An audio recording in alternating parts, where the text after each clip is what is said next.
오늘이 일요일 날입니다. 2025년 9월 21일 오후 3시 1분을 지나가고 있습니다. 그 카와바타 야스나리 그 다음으로 오에 겐자부로, 이 사람이 이제 두 번째 노벨 문학상을 받은 사람이죠. 그래서 이 사람이 이제 1994년 노벨 문학상 수상자입니다. 그러니까 1994년에 노벨 문학상을 받았으니까 뭐 아주 최근에 받은 사람이다, 이런 얘기가 되겠죠. 오에 겐자부로, 그 한문, 일본도 한문을 많이 사용하잖아요. 일본 발음으로 오에 겐자부로고 한문 발음으로는 대강건삼랑 이렇게 되어 있습니다. 대강건삼랑 이렇게 되어 있는데요. 그래서 이 사람이 이제 오에 겐자부로 모습입니다.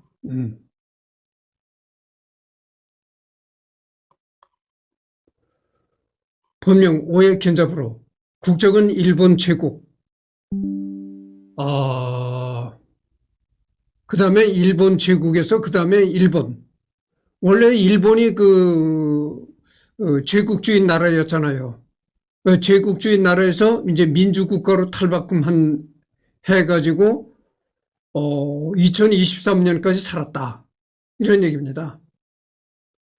그러니까 1935년에서 태어났는데 1935년에 태어나가지고 2023년까지 살다가 사망했다. 그리고 올해가 2025년이잖아요.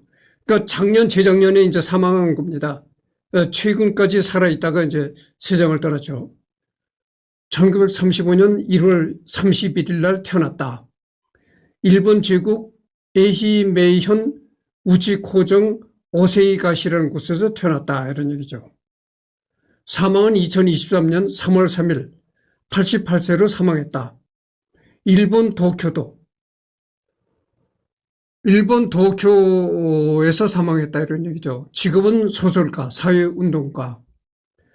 오세 소학교 졸업, 오세 중학교 졸업, 마츠야마 히가시 고등학교 졸업, 도쿄대학 문학부 불문과 학사. 그러니까 불문학을 전공했네요. 불문학. 프랑스 문학을 전공했다, 이거죠. 가족은 아버지 오해 호다로, 어머니 오해 코이시, 배우자는 오해 유카리, 1960년 결혼, 장남 오해 히카리, 차남 오해 사쿠라마, 장녀 오해 나츠미코, 이렇게 돼 있네요. 그러니까 이남 일녀의 자녀를 뒀다. 이 사람 아내는 영화감독 이타미 주조의 여동생이다. 이타미와 오에 겐자부로는 절친으로 유명하다, 이런 얘기입니다. 그러니까 이 사람 처남이 이제 이타미 주조라는 사람인데 영화 감독이라는 거죠. 그래서 이제 자기 친구의 동생을 아내로 삼았다, 이런 얘기죠.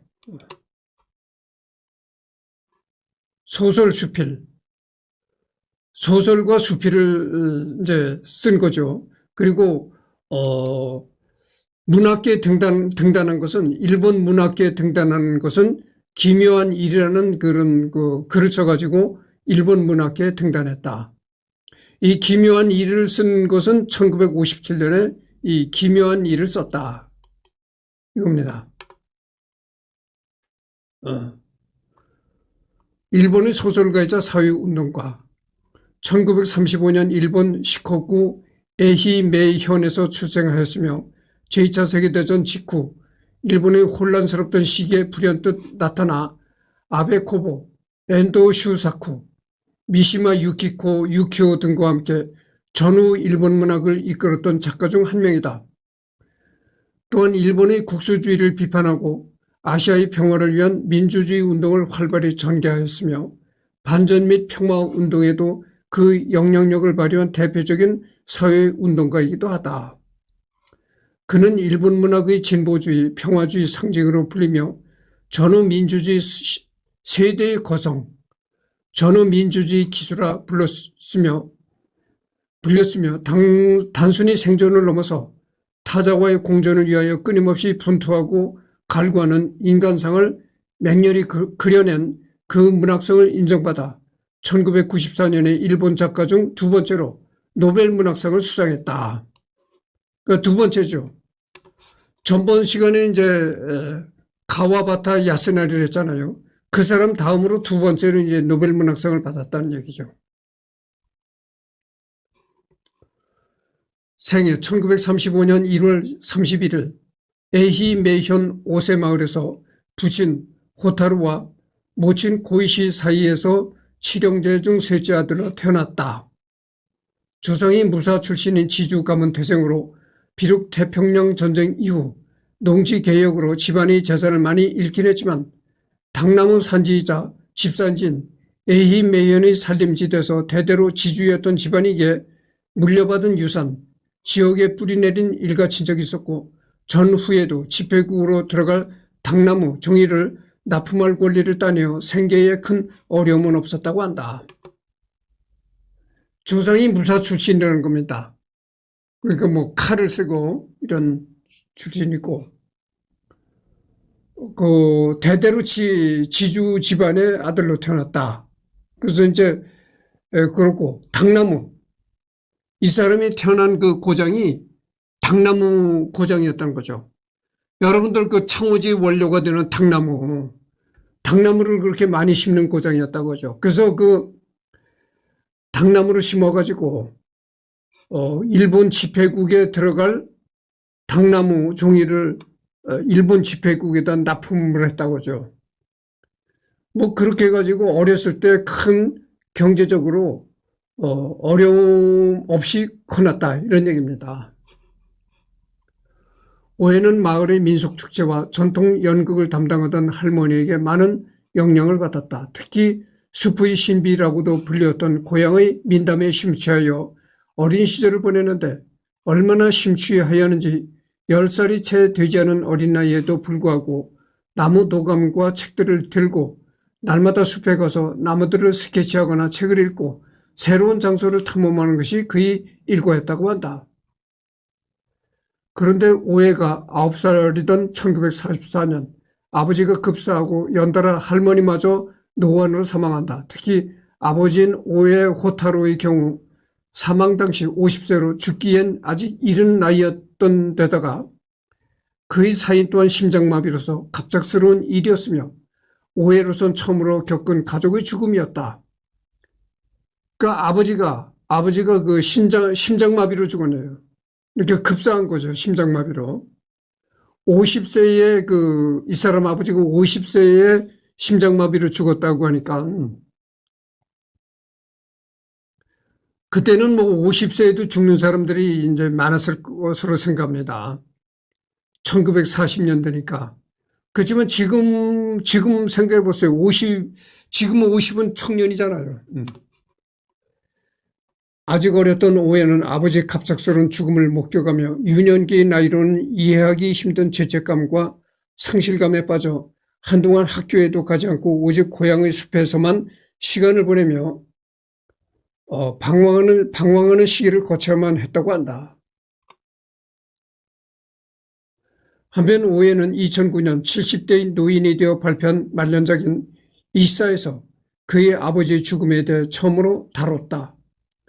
그의 이야기에 따르면 소설 속 나의 아버지는 태평양 전쟁 말기 나름의 사상을 가지고 천황과 함께 잡복하겠다며 도쿄로 가려다가 강에서 보트가 전복되어 사망한다. 그러나 실제와 허구를 교묘히 섞어 아버지를 만들어내는 오해의 스타일상 소설 속 아버지가 갑작스럽게 죽었다는 기본적인 사실 외의 내용, 특히 아버지의 기묘한 사망 이유는 대부분 오해가 창작해낸 것이다.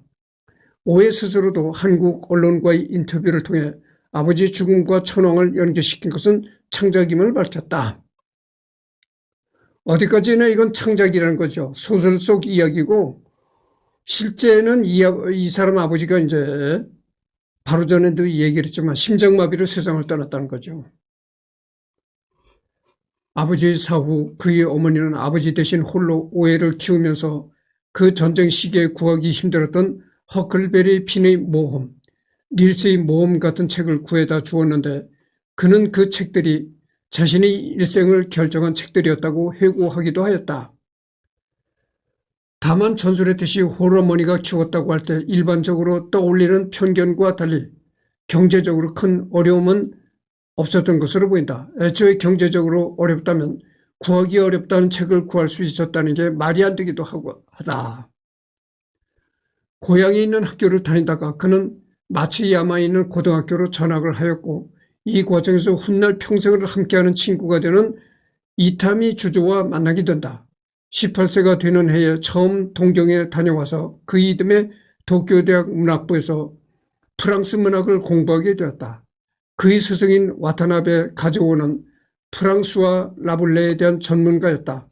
그는 1957년 학생의 신분으로 있을 때부터 글을 쓰기 시작했는데 그의 글은 프랑스와 미국의 현대작품의 영향을 많이 받은 작품이었다. 그러니까 이제 시골에서 학교를 다니다가 마치야마라는 곳에 있는 고등학교로 전학을 했는데 이 학교에서 처남 될 사람을 만나게 된다 이런 얘기죠. 이렇게 굉장히 이른 나이에 등단하였음에도 등단 직후부터 걸출한 신인으로 주목받게 된다. 그래서 어린 나이에 문단계에 이제 들어갔는데 그 어린 나이임에도 불구하고 문단에 들어가자마자 상당한 그 주목받는 작품들을 쓰기 시작했다 이런 얘기입니다. 이게 이제 오에 겐자부로의 이제 젊었을 때 모습이죠. 1958년 당시 사육이라는 작품으로 23살 5개월의 나이로 아쿠타카 와상수상이라는 상당한 경력이 있다. 당시에는 최연소 수상자였다. 이후 1999년 히라노 게이치로가 같은 23살의 나이에 생일만 약간 빨라 최연소 수상자 기록을 경신했고 2003년 하반기 아쿠타카 와상을 당시 19살이던 아타야 리사가 수상하며 이 기록은 한 번 더 깨지게 된다. 시적인 힘으로 생명과 신화가 밀접하게 응축된 상상의 세계를 창조하여 현대에서의 인간이 살아가는 고통스러운 양상을 극명하게 그려냈다. 이것은 이제 노벨 문학재단에서 이 사람을 이제 노벨 문학상 수상자로 선정한 이유입니다. 이것이 시적인 힘으로 생명과 신화가 밀접하게 응축된 상상의 세계를 창조하여 현대에서의 인간이 살아가는 고통스러운 양상을 극명하게 그려냈다. 이런 이유로 이제 노벨 문학상을 준다 이런 얘기죠. 가와바타 야스나리에 이어 일본인으로서는 두 번째로 노벨 문학상을 수상했다. 노벨상 수상 직후 아키히토 덴노가 문화훈장과 문학공로상을 수여하려 했으나 본인이 거부하였다. 이유는 전후 민주주의자로서 민주주의 위에 군림하는 권위와 가치를 인정할 수 없다는 것. 재미있는 것은 오에 겐자부로의 노벨상 수상을 이어난 미시마 유키오는 극단적인 덴노주의자였다. 친군국주의, 반군국주의로 정치 성향이 완벽하게 정반대. 상술된 대로 미사마 유키오는 그걸 다 알면서도 정치 성향과 무관하게 오해의 작품성을 최고라고 공식적으로 단언했으니 문학인으로서의 평가 태도는 모범적이었다. 문학으로 한정지지 않아도 전공투와의 대담이 의외로 훈훈한 분위기에서 이루어지는 등 사상적으로는 극단적이어도 꽉 막힌 인물이라 평가하기 힘들다. 구술된 정치 성향을 보면 알겠지만 좌파 성향이 강해 사회운동도 하고 특히 원폭과 원전 전반에 대한 비판을 많이 남겼다. 반전운동에도 앞장선 인물이다. 대표적인 친한파 명사. 실제로 노령미도 한국에 자주 방문했다. 이 오해 겐자부로가 상당히 친한적인 그런 생각을 갖고 있었던 거죠. 그래가지고 한국에 늙었을 때 그 고령의 나이임에도 불구하고 한국을 찾아왔었다는 거죠. 한국에 대해서 굉장히 친한 그런 생각을 갖고 있었다는 겁니다. 2013년에는 동일본 대지 지진과 후쿠시마 원자력 발전소 사고 직후 집필에 들어갔던 만년 양식집을 마무리 지으면서 소설 창작을 마감한다고 선언했다. 대신 사회운동을 택했다고 한다. 2023년 3월 3일 향년 88세의 나이에 노안으로 별세했음이 3월 13일 공고되었다. 장례식은 가족장으로 치러졌으며 상조는 아내 오에 유카리가 맡았다. 작품 목록.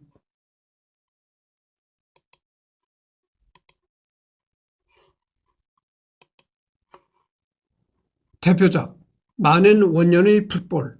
만엔원년이란 제목 때문에 막구 말기의 일본을 다룬 소설로 생각하기 쉽지만 그렇지는 않다.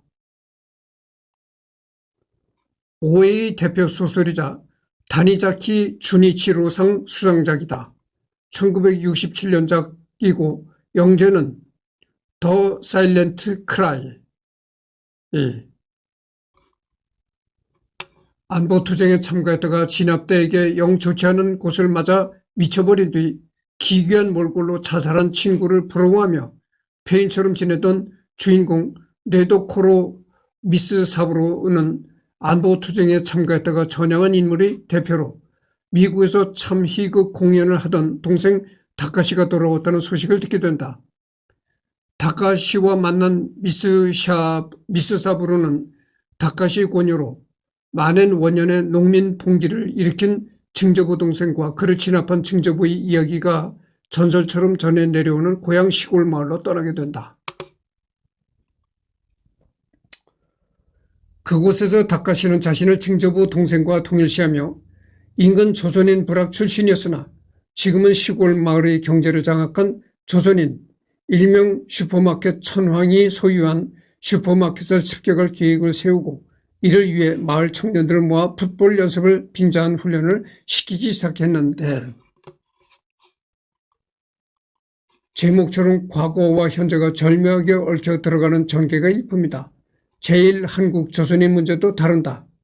주인공 친구부터 시작해서 알코올 중독자인 주인공 아내, 근친상간 이야기, 처참하게 죽은 마을 처자와 관련 묘사 등등 충격적이고 자극적인 내용이 여럿 나오며 이야기 흐름을 조금도 건드리지 않으면서도 등장인물과 사건 자체의 의미를 완전히 뒤엎어버리는 결말부의 충격적인 반전이 이성적이다.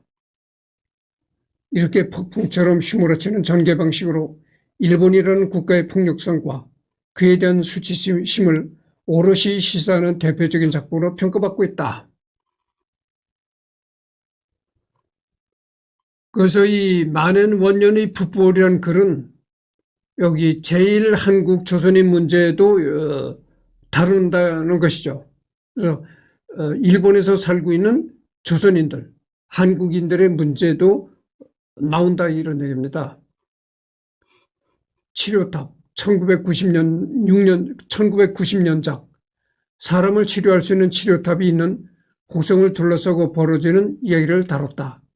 장남인 히카리가 지폐를 안고 태어나서 평생을 힘들게 살았던 저자의 개인적인 고뇌가 표출되었다고 해피 SF 2호에서는 말한다. 이 1화는 신비한 TV 서프라이즈에서도 나왔다. 그 다음에가 이제 체인지링. 1호 제목의 카타카나를 그대로 번역한 영향인지 체인지링이라는 이름으로 출간됐지만 작가가 영감을 얻은 서구 유럽의 설화에 나오는 존재의 올바른 표기는 영문 표기가 체인지링이므로 체인지링이 맞다. 서적 겉표지 일러스트 밑에도 확연하게 체인지링이라고 쓰였다. 중년의 시점에서 자신의 친구 겸 처남과 작가 본인의 청소년기 시절을 회상하고 고뇌하는 소설. 역시 저자인 오해 겐자부르의 체험을 바탕으로 하여 만들어진 작품 2000년작이다. 나이나무 아래서 오해 겐자부르의 사상과 그 한계를 엿볼 수 있는 에세이집 2001년 발간되었다. 책 제목은 사람마다 자신의 나무가 있으며 나이나무 아래서는 노인이 된 자신을 만날 수 있다는 고향 지방의 전설에 따라왔다. 다른 작품들에 비해서 의외로 비교적 쉽게 쓰여있다. 개인적인 체험.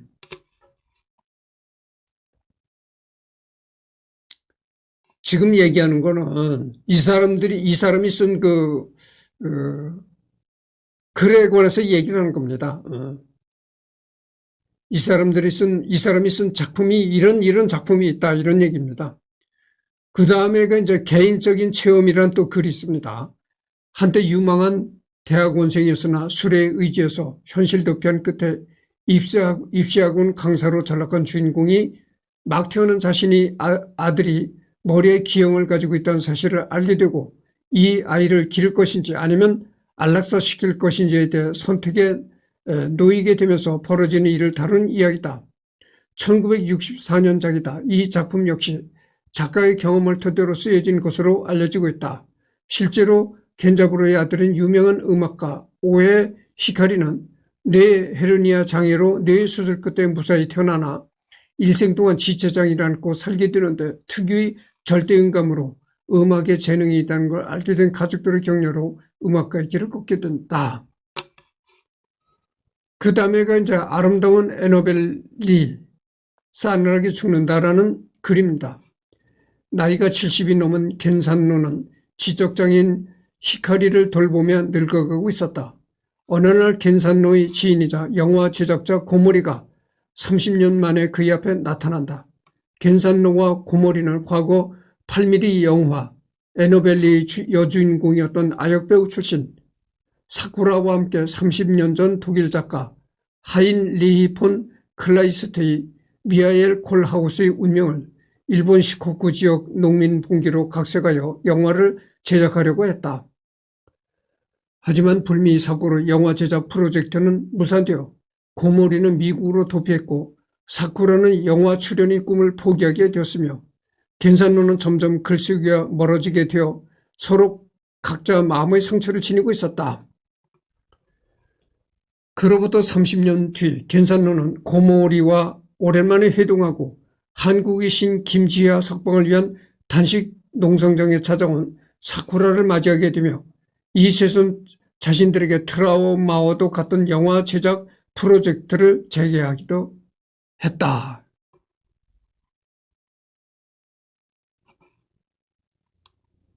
세 사람이 지니고 있는 예술가로서의 열정을 표현함으로써 지난 과거의 상처를 극복하는 노인의 성장 소설이다. 또한 오해 자신의 자전적인 내용도 들어있어 픽션과 논픽션이 절묘하게 조화를 이룬다.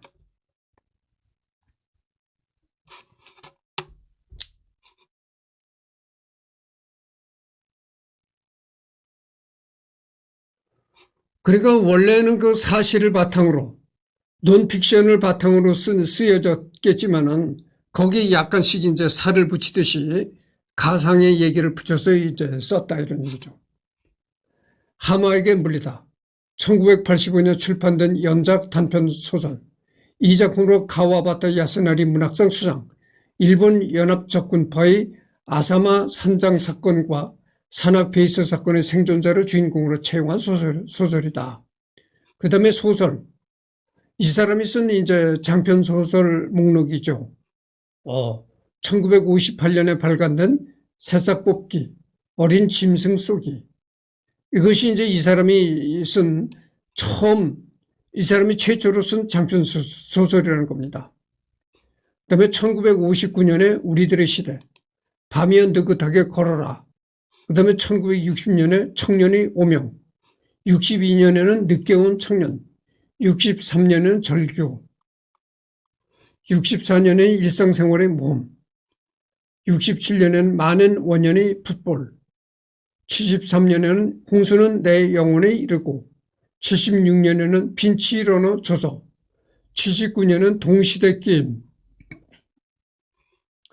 86년에는 MT와 이상한 숲의 이야기, 87년에는 그리운 시절로 띄우는 편지, 88년은 길프 군단, 89년은 인생의 친척, 90년에는 치료탑, 91년에는 치료탑 행성, 1993년에서 1995년 사이에는 타오르는 푸른 나무, 99년에는 공중제비, 2000년에는 체인지린, 2002년은 우울한 얼굴의 아이, 2003년은 200년의 아이, 2005년 책이여 안녕, 2007년 아름다운 에너벨리 싸늘하게 죽다, 2009년 익사, 2013년 만년 양식집, 이런 그 소설들이 있습니다. 단편집 소설, 단편도 이제 썼네요. 단편 소설로서는 이제 82년 레인트리를 듣는 여인들, 이 작품으로 요미우리 문학상을 받았다. 1983년 새로운 사람의 눈을 따라, 이 작품으로 오사라기 제로상을 받았다. 85년 하마에게 물리다, 가와바타 야스나리 상을 받았다. 전 바로 전에 내가 그 가와바타 야스나리라는 사람을 얘기를 했잖아요. 그 사람은 이름을 붙인 상이죠. 이제 90년에는 이제 조용한 생활. 이 4개 작품은 2016년 현대문학에서 출판한 단편선 오해 겐자부로에 전부 수록되었다. 중단편집 58년은 사자의 잘난 척, 그다음에 보기 전에 뛰어라, 60년에는 고독한 청년의 휴가, 63년에 성적 인간, 69년에는 우리들의 광기를 참고 견딜 길을 가르쳐달라, 72년에는 공중괴물 아구이, 72년 스스로 내 눈물을 닦아내는 날, 80년 현대 전기집, 84년 어떻게 나무를 죽일까, 92년 내가 정말로 젊었을 적에, 2014년 오해 견작으로 이렇게 되어 있습니다. 그다음에 이제 평론수필. 평론수필은 이제 이런 목록의 글들을 발표했다, 이런 얘기죠. 1962년 세계의 젊은이들, 유럽의 목소리, 나 자신의 목소리. 65년 엄숙한 줄타기, 히로시마 노트. 그다음에 68년은 지속하는 뜻. 70년 부서지는 존재로서의 인간, 핵시대의 상상력, 오키나와 노트. 72년에는 이제 고래가 사멸하는 날. 73년에는 동시대로서의 전후. 74년 상황의 문학노트 첨부 15편. 그다음에 76년 말에 따라서 상황문학. 77년은 소설의 방법. 78년에는 표현하는 자, 상황문학. 80년에는 방법을 읽는다, 오해 겐잡으로 문예 시평. 핵의 대화제의 인간의 저리. 82년 히로시마에서 5.15 심화로 82 유럽의 반핵 평화 운동을 보다. 84년 일본 현대의 휴머니스트 와타나베 카조를 읽다. 85년 삶의 방식의 정의, 다시 상황으로. 소설의 전략. 88년 새로운 문학을 위하여 최후의 소설. 91년 히로시마의 생명나무. 90년 인생의 습관. 그다음에 문학의 재입문. 1993년 신년인사.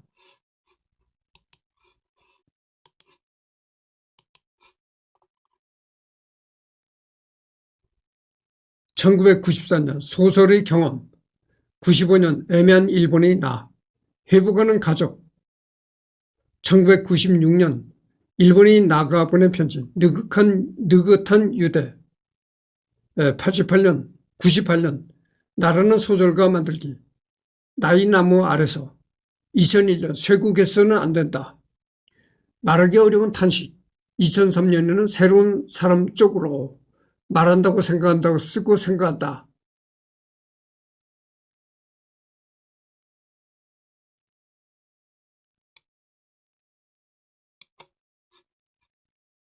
그다음에 그 회복하는 인간. 잠깐만요. 내가 이 밑을 밑을 이렇게 바라보다가 뭐 조는 것 같이 보였을 텐데 뭐 리딩을 하다가 저 사람이 갑자기 뭐 졸고 앉았나 그런 게 아니고 이 밑에 이렇게 내려다보고 있었습니다.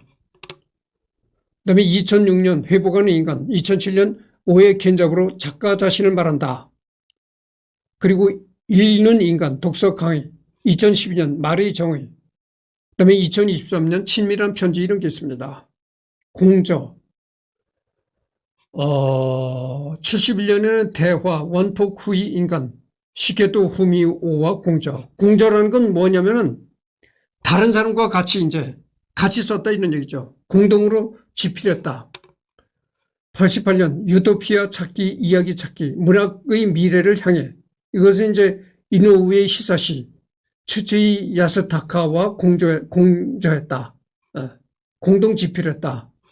90년 자립과 공생을 말하다. 장애인, 고령자와 가족사회, 오페라를 만들다. 자립과 공생을 말하다. 장애인, 고령자와 가족사회는 우에다 사토시, 카와시마 미도리, 마사무라 키미히로와 공저. 오페라를 만들다는 타케미츠 토오르와 공저. 96년 일본어와 일본인의 마음. 이것은 가와이 하야로, 다니가와 슌타로와 공저했다. 문학과 음악을 이야기하다. 이것은 2001년 오자와 세이지와 공저. 오해 겐잡으로 재발견. 여기 나오는데 오자와 세이지가 이게 어떤 사람이냐면은 이 사람이 글을 쓰는 사람이 아니고 지휘자입니다. 이 오자와 세이지가 상당히 유명한 일본에서 유명한 지휘자예요. 오케스트라 지휘자입니다. 그래서 내가 언젠가 반드시 오자와 세이지도 하려고 합니다. 상당히 유명한 오케스트라 지휘자였어요. 그래서 이 지휘자와 뭘 글을 같이 썼냐면은 문학과 음악을 이야기하는 그런 글에 이 사람과 같이 글을 썼다는 거죠. 이 사람 글도 거기에 들어갔다는 얘기죠. 오자와 세이지도 들어갔다. 잠깐 넘어갑시다. 오자와 세이지. 이 사람이 오자와 세이지입니다. 이 사람이 상당히 일본뿐만이 아니고 세계적으로도 이름이 있는 그런 유명한 클래식 음악 지휘자입니다. 이 사람이.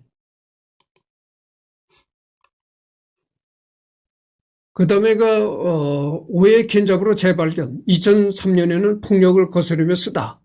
오해 겐잡으로 항복 서한. 2006년에는 왜 바꾸나. 교육기본법. 2009년은 명탄 가토 슈이치 추모. 2015년은 오해 겐잡으로의 말. 후레이 요시키치 대담. 정치적 성향. 일반적인 정치 성향은 반전체주의, 반군국주의, 반덴노주의, 반권위주의 등을 공식적으로 표방하는 민주주의 정치 성향으로서 좌파이자 혁신적인 성향을 띠고 있다. 더 나아가 천황제 폐지를 주장하고 아키히토 천황의 훈장 수여를 거부하는 등 천황제 자체에 대한 적개심이 강한 편. 1994년 노벨문학상을 수상할 때도 스웨덴 국왕이 노벨문학상을 수여한다는 사실에 불쾌감을 표했으나 결국에는 수여받으면서 본인은 스웨덴 국왕이 아닌 스웨덴 국민이 자신에게 상을 수여하는 것이라고 생각하겠다고 말한 것으로 보아 천황제를 넘어 군주제에 상당한 반감이 있는 것으로 보인다. 일본 정치가 어떻게 됩니까? 일본 정치는 입헌군주제잖아요. 왕이 존재합니다. 왕이 존재하는데 그 존재하는 왕은 정치를 하지 않는 왕이다 그죠. 정치를 하지 않고 그 총리가 다 정치를 실제적으로 총리가 하는 거죠. 실제 권력을 행사하는 거죠. 그래서 이 사람은 이 오해 겐잡으로는 천황을 상당히 거부한다는 거죠. 지금 시대에 왕이 무슨 필요가 있냐 이런 식으로. 그래서 이 천황이라는 그거를 상당히 천황이라는 존재를 상당히 거부하는 그런 생각을 갖고 있다 이런 얘기입니다.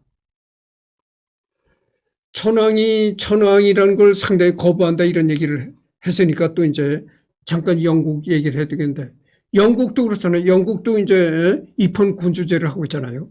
왕은 있지만 정치를 안 하고 총리가 다 한다. 이 영국도 그런데, 영국도요, 영국의 젊은이들은 이 왕실을 없애자는 그 주장하는 젊은이들이 많다는 거예요. 어? 아니, 도대체 왕이라는 게 뭐 하는 거냐? 정치를 하는 것도 아니고. 어? 한마디로 정말 나쁘게 얘기를 하면 무의도식 하는 건데, 아무것도 하는 일 없이, 예? 국가에 돈만 축내고 밥만 먹고 있는 건데, 그 왕이라는 걸 못하러 그렇게 하고 있느냐. 왕실을 폐지하자라고 주장하는 영국 젊은이들이 많다는 거예요. 영국도 지금 이 경제가 상당히 어렵다고 하잖아요. 어려운데, 왕실에서 돈을 쓰는 것만 해도, 왕실이 소비하는 예산만 해도 상당한 세금을 왕실이 쓴다 그래요. 그렇잖아요. 왕실도 뭐 흙 파먹고 왕실이 되겠어요. 네. 왕실이 다 이렇게 유지가 되려면 다 거기도 돈이 들어가야 되는데, 상당한 국민의 세금을 이제 들여서 왕실을 유지시킨다 이거죠. 그러니까 영국 젊은이들이 왕실을 없애라. 이렇게 나온다는 거죠. 2003년 이라크 전쟁 당시 자위대의 파병에 대해 이라크에 대해서는 순수한 인도적 원조만 하면 될 것이라고 밝힌 바 있으며, 2004년에는 헌법 구조, 평화 헌법을 지키기 위한 구조의 회라는 단체를 결성하기도 했다. 지금 37분을 경과했습니다. 또한 고이즈미 주니치로 전 총리 야스쿠니 신사 참배를 일본과 일본의 젊은 세대의 장래를 최대한으로 해치는 것이라고 말한 적도 있으며, 2012년 영토 문제의 악순환을 막자며 독도와 센카쿠 열도에 대해서는 과거의 일본이 침략한 것에 지나지 않는다는 입장을 밝힌 적도 있다. 또한 난징 대학살에서 일본군이 잘못을 인정하는 등 일본의 우익 세력이 이를 갈망한 성향이다.